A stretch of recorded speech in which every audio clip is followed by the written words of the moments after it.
Okay बच्चों, कैसे हो सब लोग? I hope you all are good. First question is मौरास में होता है दिमाग में रुतूबत की ज़्यादती। करेक्ट। दिमाग में रुतूबत की ज़्यादती correct.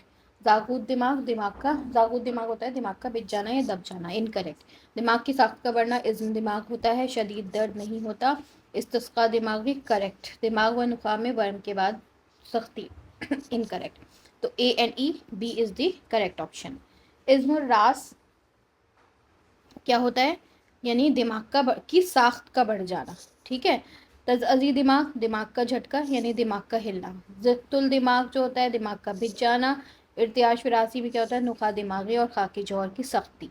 So D C B A is the correct option. उसके बाद क्या है? इर्तियाश इंतकाली में आराम के वक्त हाथ पाँव काँपते हैं और इर्तियाश इंतकाली में नुखा का कायमा उसमें सलाबत हो जाती है। आराम के वक्त हाथ पाँव काँपते हैं।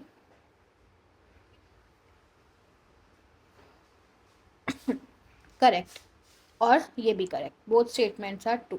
इज़्मुल रास हकीकी में याफूक के मकाम बढ़ जाता है। याफूक का नहीं, दिमाग का पिछला जो सर का पिछला हिस्सा होता है वो बढ़ जाता है। याफूक का मकाम हाइड्रोकेफेलस में बढ़ता है क्योंकि दिमाग में रुतूबत बढ़ जाती है। ये भी इनकरेक्ट। ये भी हाइड्रोकेफेलस में होता है। Both assertion and reason are false and as reason is not the correct explanation of the assertion. तसल्ब मुतादत में जो होता है काम के वक्त हाथ पाँव काँपते हैं। इर्तियाश इंतकाली में आराम के वक्त हाथ पाँव काँपते हैं। इर्तियाश विरासी में जो होता है पेशेंट शराबी की जैसा सर हिलाता रहता है और चाल उसकी शराबी जैसी होती है। और जो होता है कोई चीज़ नहीं पकड़ पाता लेकिन अचानक पकड़ लेता है। तो तज़अज़ी दिमाग का झटका। तो डी लास्ट में यानी B is the correct option. माउर्रास में होता है सर बड़ा। ठीक है। खोपड़ी के अंदर की तरफ दबी होती है। इनकरेक्ट। Lacrimation correct. भवों का दर्द उसाबा होता है। इनकरेक्ट। शमसी दर्द इनकरेक्ट। आंखें बाहर की तरफ होती हैं। करेक्ट। तो A C and F D is the correct option. इज़्मुर्रास में होता है इज़्मुर्रास 20 साल से 30 साल के अडल्ट को होता है। सर का पिछला हिस्सा बढ़ा हुआ होता है। दिमाग का झटका तज़अज़ी दिमाग होता है। तलय्युन दिमाग यानी कि दिमाग का नरम पड़ जाना। ये भी इनकरेक्ट। तो A and B is the correct option. A is the correct option.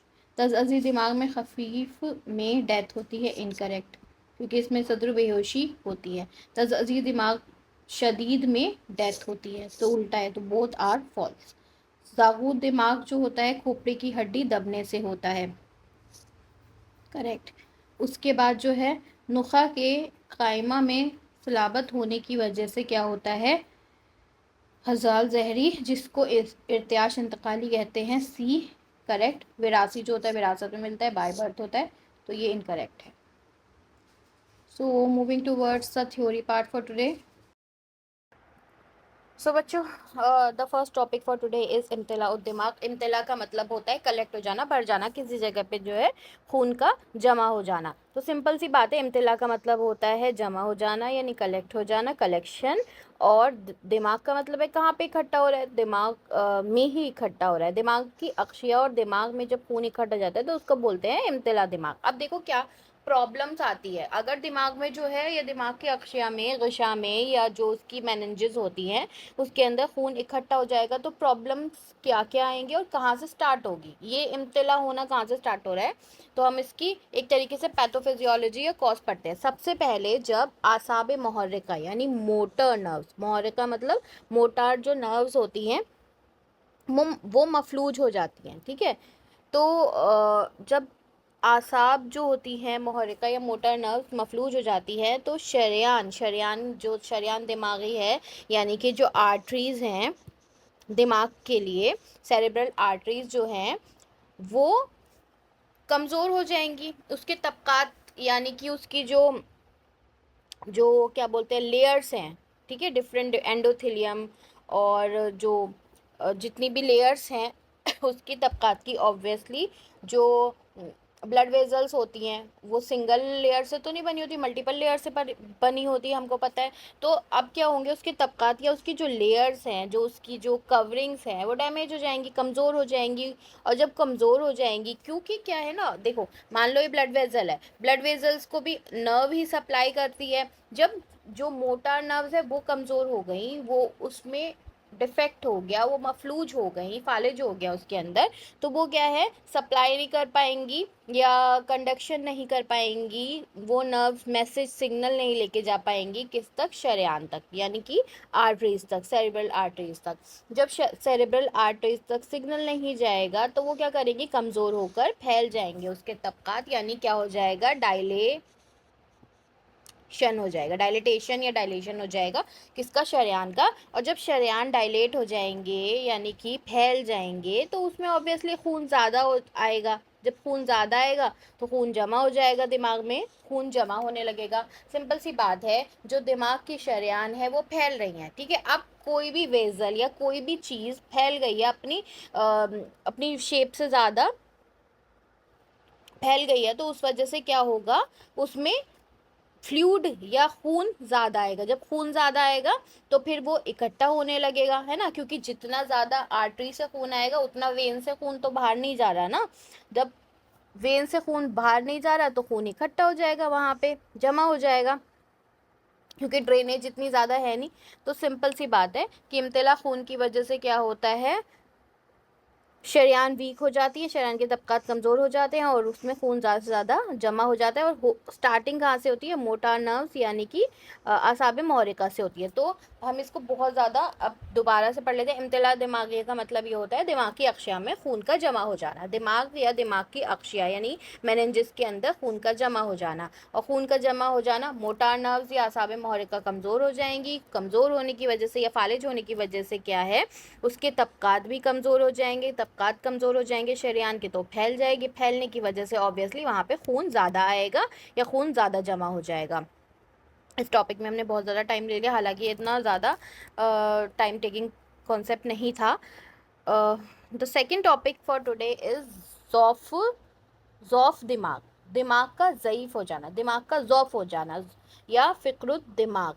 इसका मतलब है दिमाग के अफ़ाल में खलल हो जाएगा या कमज़ोर हो जाएंगे दिमाग के अफ़ाल। दिमाग अपने सोचने समझने कोई भी काम करना, ये जो भी दिमाग के, हमें पता है दिमाग ही जो है सबसे इंपॉर्टेंट है, क्योंकि पूरी बॉडी को वो चला रहा है। दिमाग, कार्डियोवास्कुलर सिस्टम, ये सिस्टम बहुत इंपॉर्टेंट है क्योंकि बॉडी को कंट्रोल ही वो कर रहा है।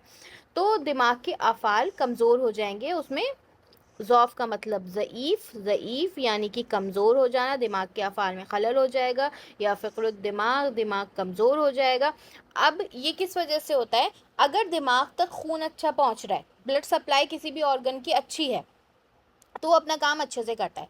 ऑब्वियसली इसका रीज़न या कॉज ये होगा कि दिमाग तक खून सही से नहीं पहुंच रहा, इसलिए जिन लोगों को अनीमिया होता है या जो ब्लड सर्कुलेशन जिनका अच्छा नहीं होता, उनके दिमाग तक खून नहीं पहुंचता, तो वो उतने अच्छे से कैपेबिलिटी से काम नहीं कर पाता। दिमाग, किसी भी ऑर्गन को काम करने के लिए क्या चाहिए, ब्लड सप्लाई चाहिए। अब ब्लड सप्लाई कम हो गई तो दिमाग कमज़ोर हो जाएगा। तो ज़ौफ़ुद दिमाग या फ़िक्रुत दिमाग में क्या होता है, दिमाग के अफ़ाल में खलल पड़ जाता है, या तो मकामी या उमूमी तौर पर खून कम जा रहा है दिमाग तक, तो फिर क्या होगा, ज़ौफ़ुद दिमाग या फ़िक्रुत दिमाग होगा। हुबूब ब्रह्मी, ठीक है, हबे ब्रह्मी देंगे। हबे ब्रह्मी इंपॉर्टेंट है। हबे ब्रह्मी क्या है, दिमाग के अफ़ाल को जो है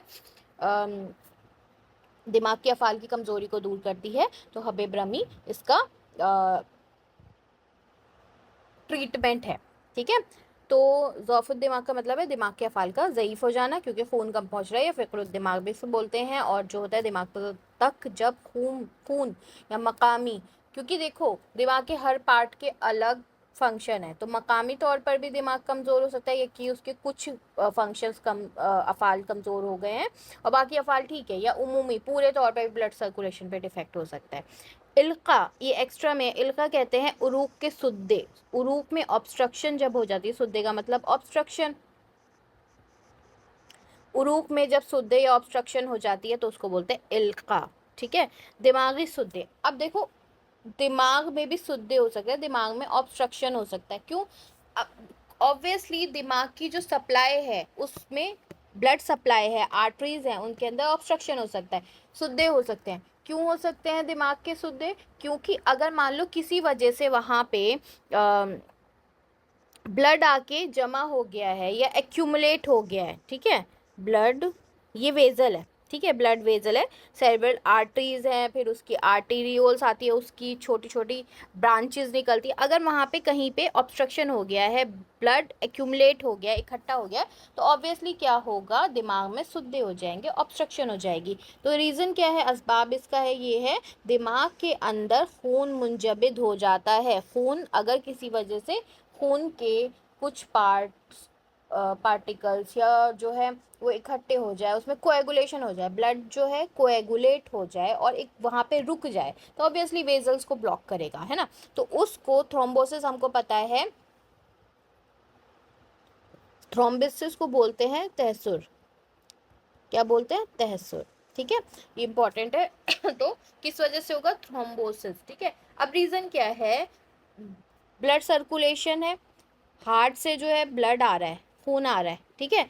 अब वो खून जो है वेजल्स के अंदर किसी वजह से क्या है, डिफेक्ट हो गया है, कोएगुलेशन डिफेक्ट, जैसे किसी भी वजह से, अननोन कॉज हो सकता है, कोई प्लाक हो सकता है, कुछ किसी भी वजह से जो है वो क्लॉट हो गया, कोएगुलेट हो गया, और फिर वो क्लॉट जो है उ, उस जगह से टूट के अलग होकर दिमाग में पहुंच गया, ठीक है, तो वहाँ की वेजल्स को ब्लॉक कर देगा। तो बताना है, कल्ब से खून जो है मुंजबित, खून का मुंजबित टुकड़ा अलग होकर दिमाग में जब पहुंचता है तो उसको क्या बोलते हैं, उसको, उसकी वजह से क्या होता है, दिमाग में फिर खून कम पहुंचता है। मान लो वेजल्स ब्लॉक हो गई, ये वेजल ब्लॉक हो गई और भी कुछ वेजल्स ब्लॉक हो गई, तो दिमाग तक सप्लाई सही से नहीं हो पा रही है ब्लड की, क्योंकि रास्ते में ऑब्स्ट्रक्शन है, फंसी हुई चीज़ है, मुंजमद खून है, जिसकी वजह से क्या होगा, जौहर दिमाग यानी कि दिमाग जो है वो नर्म पड़ने लगेगा, और नर्म पड़ने की वजह से क्या हो सकता है, सकता, सत्ता की अलामात हो सकती है, सत्ता या शौक की अलामात, इंसान जो है शौक में जा सकता है, ठीक है।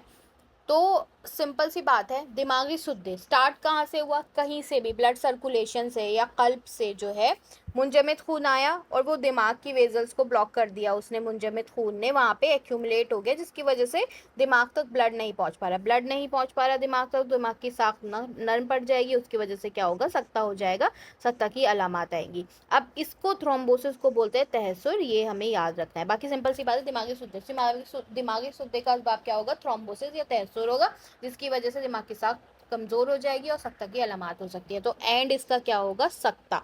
अब देखो क्या है, इसके 3 फेट्स हैं, या तो इंसान को फालिज जान भी हो जाएगा, ठीक है, बेहोशी के बगैर, सिंपल जो है कमर से नीचे वाला हिस्सा मफलूज हो गया, या मिर्गी में जा सकता है, मिर्गी में जाने के बाद फालिज जान भी होगा, या दाउल रक्स हो सकता है, दाउल रक्स यानी कोरिया हो सकता है, ठीक है, वही dancing moments of hand and face, ठीक है। तो 3 फेट हो सकते हैं किसके, दिमागी सुद्दे अगर हुए तो इंसान फालिज जानबी में जा सकता है, यानी उसके बॉडी का नीचे का हिस्सा पैरालिसिस हो जाएगा बेहोशी के बगैर, मिर्गी आएगी तो फालिज, मिर्गी के बाद फालिज जान भी हो सकता है, या फिर वो कोरिया के स्टेट में जा सकता है। उसके बाद नेक्स्ट है न्यूरालजिया। न्यूरालजिया जहाँ पे भी जिया लग गया, यानी पेन, दर्द की बात हो रही है, ठीक है, दर्द की या वजह, दर्द को क्या बोलते हैं, वजह, है ना, हमको पता है, वजह उल असाब, असाब यानी नर्व, न्यूरालजिया यानी नर्व पेन, नर्व का पेन, ठीक है। असबी दर्द या वजहुल असाब या न्यूरालजिया, यानी कि स्पेशली जो होता है ये न्यूरालजिया जो होता है रात के वक्त होता है, रात के वक्त बहुत शदीद होता है, दिन में भी होगा पर रात के वक्त ये दर्द बढ़ जाता है, क्योंकि नर्व का ऑब्वियसली पेन है, तो वो नर्व्स जो होती हैं सर्दी से बहुत ज़्यादा मुतासर होती हैं, ठंड की वजह से ये पेन बढ़ जाता है। अगर नर्व का पेन है तो वो रात को बढ़ जाएगा, न्यूरल्जिया जो होता है असबिदत, और रात को बढ़ जाता है। ये जो होता है निस्फ आसाब और उसकी शाखों में हो सकता है, यानी बॉडी के आधे आसाब या आसाब के आधे पार्ट या उसकी शाखों में हो सकता है। एपिसोडिक होता है, बारियों में आता है, और इसमें क्या होता है, आसाब मुतासर होती हैं या ज़कीउल हिस्स हो जाती हैं कि उनको उसमें सेंसेशन ख़त्म हो जाती है या कम हो जाती है सेंसेशन, ठीक है। तो न्यूरल्जिया होता है, नाम से ही पता लगता है, पेन, न्यूरल्जिया नर्व यानी आसाब का पेन, वजउल आसाब रात को शदीद होता है, आसाब और उसकी शाखों में होता है, एपिसोडिक होता है, मुतासिर आसाब यानी ज़कीउल हिस्स हो जाती हैं, कमज़ोर हो जाती हैं। न्यूरल्जिया यानी आसाबी पेन, आसाब का दर्द, सबसे इम्पॉर्टेंट, आसाब मुतासिर हो रही हैं। अब वजउल इन निकासी, ये भी आसाब का ही दर्द की एक किस्म है, लेकिन ये पेन रेडिएट करता है। अगर पेन रेडिएट कर रहा है यानी कि अगर शोल्डर से स्टार्ट हुआ और फिंगर तक पहुंच रहा है, वो क्या है, वजउल इन इकासी। शोल्डर से स्टार्ट होके अगर फिंगर तक पहुंच रहा है, ठीक है, तो ये भी आसाबी दर्द है, लेकिन इसको बोलते हैं वजउल इन इकासी या रेडिएटिंग पेन। उसके बाद जो है वजउल फख्जी। वजउल फख्जी जो होता है ये रात का दर्द होता है, और ये दर्द कमर के आसाब में होता है, स्पेशली कमर के आसाब के तशन्नुजी दर्द को, ठीक है, को वजउल फख्जी कहते हैं। इसकी स्पेशल बात ये है कि हमको पता है इरकुन्निसा यानी शियाटिका, इरकुन्निसा यानी शियाटिका। तो शियाटिका में क्या होता है, लेटरल साइड पे पेन हो जाता है ना, शियाटिका में क्या होता है, लेटरल साइड पे जाता है पेन कमर से लेग के लेटरल साइड पे। लेकिन वजउल फख्जी जो होता है रात के टाइम पे होता है, और ये रान और पिंडली के अंदरूनी जानिब होता है, यानी कि इरकुन्निसा के अपोजिट ये मीडियल साइड पे होता है, मीडियल साइड ऑफ लेग, ठीक है, लेग के मीडियल साइड पे होता है, लेकिन इरकुन्निसा क्या होता है, लेग के लिटरल साइड पे होता है। तो वजउल फख्जी में याद रखना इरकुन्निसा के अगेंस्ट क्या होता है, ये अपोजिट, ये कॉन्ट्राडिक्ट करता है उसको, और फिर ये मीडियल साइड पे होता है, इरकुन्निसा लेग के लेटरल साइड पे होता है, और ये कमर के आसाब में स्पेशली होता है, रात के वक्त होता है। वजउल निकासी रेडिएटिंग पेन होता है, और ये भी असबी दर्द की किस्म है, लेकिन जब पेन रेडिएट कर रहा हो तो उसे वजउल निकासी कहते हैं। वैसे असाब का दर्द जो होता है उसको हम टोटल, अगर असाब का दर्द है वजह उसमें वजउल निकासी, वजउल फख्जी, क्योंकि ये भी असाब का दर्द है, ये सब आ रहे हैं, इसके टाइप्स में आ जाते हैं, तो उसको बोलते हैं न्यूरल्जिया, असबी दर्द या वजउल असाब बोलते हैं। इसमें वजउल निकासी आ गया, वजउल फख्जी आ गया, ठीक है। तो वजउल निकासी के बाद जो वजउल फख्जी है, इसके अंदर क्या है, मीडियल साइड ऑफ लेग में पेन हो रहा है, रात के दर्द कमर के नीचे वाले असाब में के तशन्नुज की वजह से। अगर किसी के गुर्दों में ख़राबी है तब ये होता है। कोई शराबखोरी करता है, करता है जिसकी वजह से बहुत ज़्यादा उसके लीवर डैमेज हो चुका है, उसकी किडनी पे भी इफ़ेक्ट हो रहा है गुर्दों और शराबखोरी की वजह से, या चित लेटने से। कोई अगर जो है ठंडी ज़मीन पे सीधे लेट गया, ठीक है, तो उसकी वजह से भी ये दर्द होता है, वजउल फख्जी, ओके। उसके बाद वजउल सदी। सदी यानी कि इसको बोल सकते हैं क्लेविकल की साइड पे, या जो रिब केज होता है उसके पेन को बोलते हैं, ठीक है, पुस्तान का दर्द होता है ये। उसके बाद जो होता है, ये कौन सी मेन असाब का दर्द होता है, सुप्रा क्लेविकुलर नर्व, जिसको बोलते हैं असाब फ़ौकुल तरक़वा, ठीक है। तो वजउल सदी जो होता है पस्तान का दर्द होता है, रिब केज का दर्द होता है, और फिर ये सुप्रा क्लेविकुलर नर्व का दर्द होता है स्पेशली। उसके बाद है वजउल अफरंजी। वजउल अफरंजी जो होता है आतशिकी पेन होता है, आतशक का के जो पेशेंट होते हैं उनके अंदर होता है ये। इसके बाद वजह बीनुल आसाब यानी 6 से 9th जो नर्व होती है उनका पेन होता है। उसके बाद द फोर्थ टॉपिक इज़ वर्म नुखा। देखो नुखा का वर्म यानी कि नुखा में क्या हो जाएगा, इन्फ्लेमेशन, ठीक है। तो नुखा में क्या होता है, वर्म, नुखा में अगर इन्फ्लेमेशन है तो उसकी वजह से क्या होगा, एक तो ये कलील वकू है, ठीक है। नुखा में अगर वर्म होगा तो उसकी वजह से जो बॉडी का ज़ेरी हिस्सा है वो उसकी हरकत डायल हो जाएगी, उसका मोटार फंक्शन लॉस हो जाएगा, या फालिज बोल सकते हैं, उसमें फालिज हो जाएगा, ठीक है। तो बदन के जो ज़ेरी हिस्से हैं उसकी हरकत ज़ायल हो जाएगी अगर नुखा में वर्म है, इन्फ्लेमेशन है, कलील वकू होता है। अगर ग़िशा नुखा का वर्म हार है, ठीक है, इन्फ्लेमेशन, एक्यूट इन्फ्लेमेशन कह सकते हो इसको, वर्म हार है, तो उसकी वजह से क्या होगा, ये बहुत रेयर होती है एक्यूट इन्फ्लेमेशन वर्म नुखा, यानी ये बहुत जो वर्म हार होता है बहुत रेयर होती है, नादिर वकू होती है। इसके बाद ग़िशा नुखा का जो दर्द होता है वो किस वजह से होता है, ग़िशा नुखा अगर जो मेनिंजेस है उसमें उसकी वजह से दर्द हो रहा है स्पाइनल कॉर्ड के, तो वो आतशी की सम्यत या हड्डियों के अमराज की वजह से होता है। किसी को जो है हड्डियों के अमराज है या आतशक की वजह से क्या हो गया है, सम्यत हो गई है या टॉक्सिसिटी हो गई है, ठीक है, सम्यत हो गई है या टॉक्सिसिटी हो गई है, तो उसकी वजह से क्या होगा, दर्द भी हो सकता है। विषाणुखा में वर्म के साथ दर्द भी हो सकता है। ठीक है, ये था वर्मिनुखा। वर्मिनुखा में जो है सिंपल सी बात है, 3 तरीके से इसको डिवाइड किया गया है। वर्मिनुखा जो होता है, एक तो कलील वकू होता है, तो वो बदन के मोटार फंक्शन को ख़त्म कर देता है, ज़ाइल कर देता है। जो विषा नुखा का वर्म अगर हार है या एक्यूट इन्फ्लेमेशन है वो बहुत कम होती है। इसके बाद जो है अगर दर्द है तो आतश की सम्यत या हड्डियों के अमराज की वजह से या टॉक्सिसिटी की वजह से होती है। उसके बाद क्या है, नस्फ नुखा। नस्फ का मतलब होता है गिरना, ठीक है। नस्फुद्दम नज्फ या नुस्फुद्दम सुना होगा, नुस्फ, ठीक है। तो नुस्फुद्दम जो होता है उसमें खून का गिरना, तो नुस्फ नुखा या नस्फ नुखा जो होता है उसके अंदर क्या होता है, जरियान खून होता है, यानी खून गिरता है, खून इकट्ठा हो जाता है, ठीक है। नस्फुद्दम यानी नाक से खून आना, तो अगर नुखा में खून का इकट्ठा हो जाता है, खून गिरने लगता है नुखा में, तो उसको क्या बोलते हैं, नस्फ नुखा, खून का जरियान खून, सॉरी। उसके बाद ये बहुत रेयर होता है, ये क्लियर है। नुखा जो होता है बहुत रेयर होता है, खून का गिरना जो होता है जरियान खून, जो अगर नुखा में हो रहा है तो उसको नस्फुन नुखा बोलेंगे। उसके बाद इस्तिस्का नुखा। इस्तिस्का नुखा जो होता है इसमें नुखा में पानी भर जाता है मायत जमा हो जाती है। अक्षय नुखा में जब यानी कि मेनिंजेस की जितने भी, अब नुखा है, नुखा के ऊपर मेनिंजेस है, स्पाइनल कॉर्ड के ऊपर मेनिंजेस है, तो जो मेनिंजेस होती हैं उसमें जितना भी स्पेस होता है अगर वहाँ पे पानी जमा हो जाता है तो उसको बोलते हैं इस्तिस्का नुखा।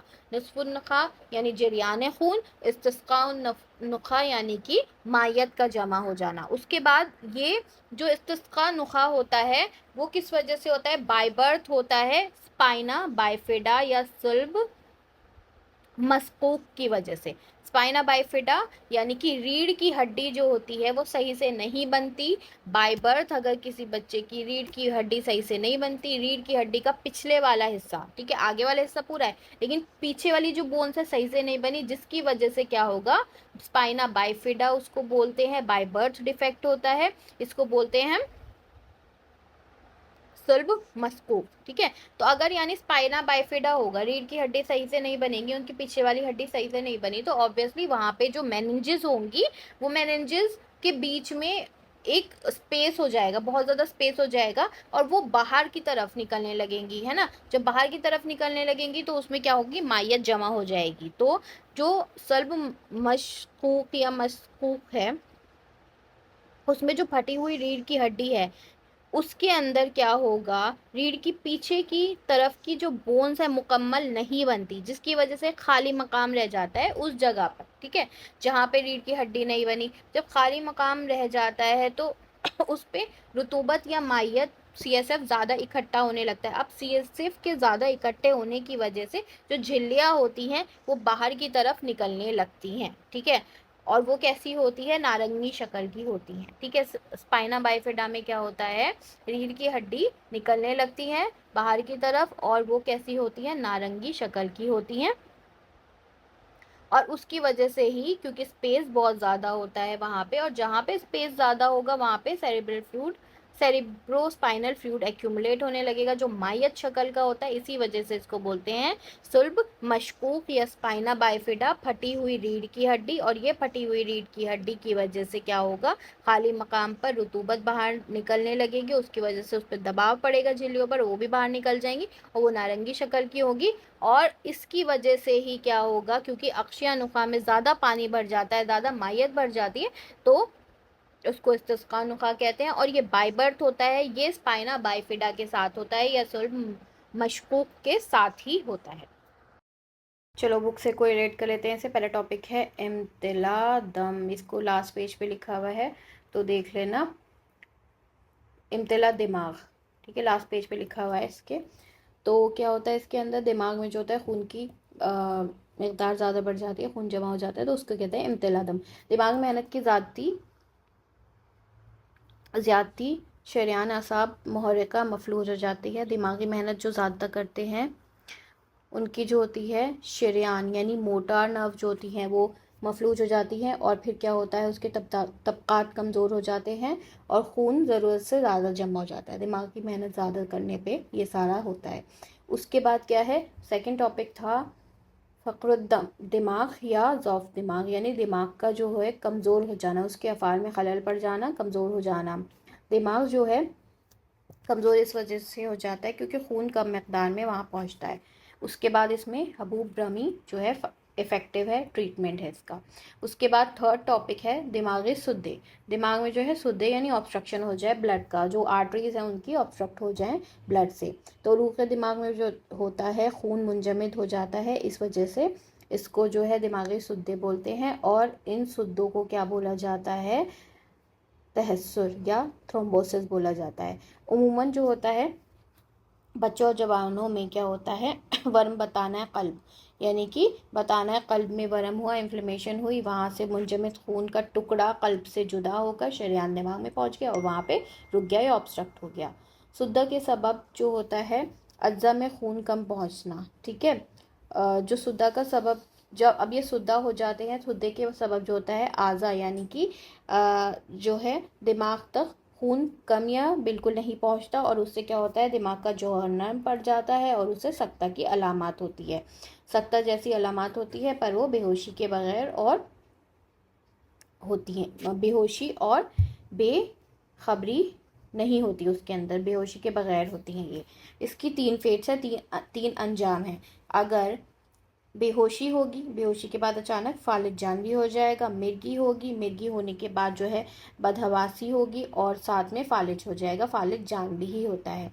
उसके बाद यक लुख्त हिज़यान होकर जो है दाउल रिक्स हो जाएगा। तो दाउल रिक्स इसकी अलामात है, तीन तीन चीज़ें इसके अंदर मिलेंगी। उसके बाद क्या है, नेक्स्ट टॉपिक है वजउल आसाब यानी न्यूरल्जिया, यानी कि असबी दर्द। असबी दर्द जो होता है आसाब का दर्द होता है, उसकी शाखों का दर्द होता है, और ये अंदरूनी असबाब से जो माऊफ होती हैं आसाब, उनमें दर्द होता है। असबी दर्द जो होता है शदीद होता है और इसकी बारियाँ आती हैं। इसके अलावा जो है जो आसाब मुतासिर होती है वो ज़कीउल हिस्स हो जाती है, यानी कमज़ोर हो जाती है, उसमें हिस्स की जो सेंसेशन है वो ख़त्म हो जाती है। वजह निकासी यानी रेडिएटिंग पेन मैंने बताया था, और ये दर्द जो होता है एक किस्म का दर्द है जो जिसके अंदर पेन रेडिएट करता है, मूव करता है। उसके बाद जो है वजुल वजुल फ़ुक्सी, वजुल फ़ुक्सी में क्या होगा, रान का दर्द होता है, यह हकीकत में आसाब का ही एक तशन्नुजी दर्द है। वजुल फ़ुक्सी में क्या होता है, इर्कुन निसा के ख़िलाफ़ जो है पिंडियों की अंदरूनी जानिब और जो है रान की अंदरूनी जानिब दर्द होता है। इसके अलावा जो है अक्सर गुर्दों की जिनको परेशानी होती है, या फिर जो है गुर्दों की ख़राश, या फिर जो है शराब नोशी जो करते हैं या चित लेटने से ये परेशानी होती है। इसके बाद है वजह सदी, ये जो होता है पस्तान का दर्द होता है, सुप्रा क्लेविकुलर नर्व का दर्द होता है ये।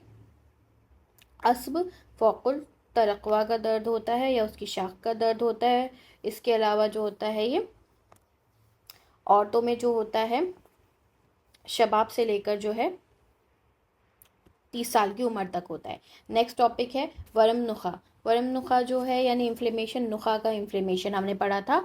राम मग़ज़ में ये नहायत कलील वक़ू है। इसमें जो होता है बदन के ज़ेरी हिस्से की हिस्सा हरकत ज़ायल हो जाती है। अक्शिया नुखा का वरम अगर हार है तो वो रेयर है, नादिर वक़ू है। इसके अलावा जो है अक्शिया नुखा में जो दर्द होता है वो आजशक की समियत या हड्डियों की अमराज की वजह से होता है। उसके अलावा नेक्स्ट टॉपिक है नस्फ़ दिमागी, नस्फ़ नुखाई।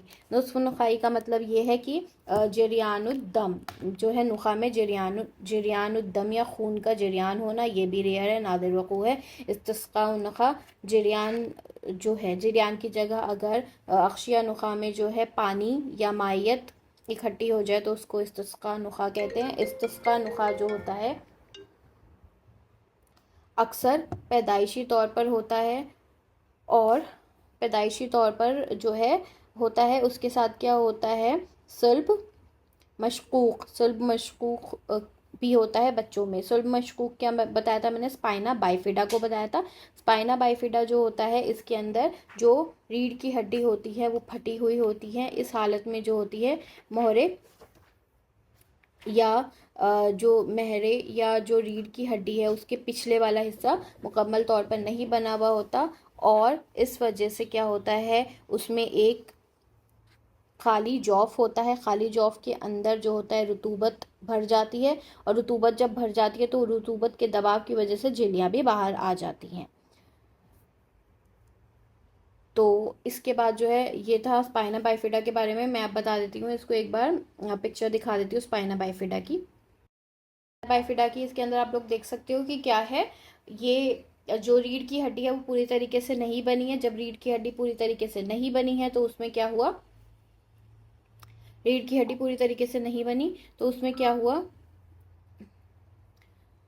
जो रुतूबत है वो इकट्ठी हो गई, मायत जैसी यानी पानी जैसी रुतूबत इकट्ठी हो गई। ठीक है, तो पानी जैसी रुतूबत इकट्ठी होने की वजह से दबाव पड़ा, और दबाव की वजह से जो ये अक्षियाँ थी वो बाहर की तरफ निकल गई। जहाँ पे एक होल था, जॉफ था, तो उस जॉफ के थ्रू जो है, पूरी ना बनने की वजह से, होल होने की वजह से, उस होल से, उस जगह से, जॉफ से रीढ़ की हड्डी के जो रास्ता है उसके थ्रू, जो खुला हुआ रास्ता है जहाँ से रीढ़ की हड्डी पूरी नहीं बनी बाय बर्थ डिफेक्ट के अंदर, स्पाइना बाइफिडा के अंदर जो है रुतूबत भी, मायत भी ज़्यादा भर गई, मायत भी बाहर आ गई, और मायत के दबाव से जो है मेनिंजेस यानी अक्षिया नुखा भी बाहर आ गई।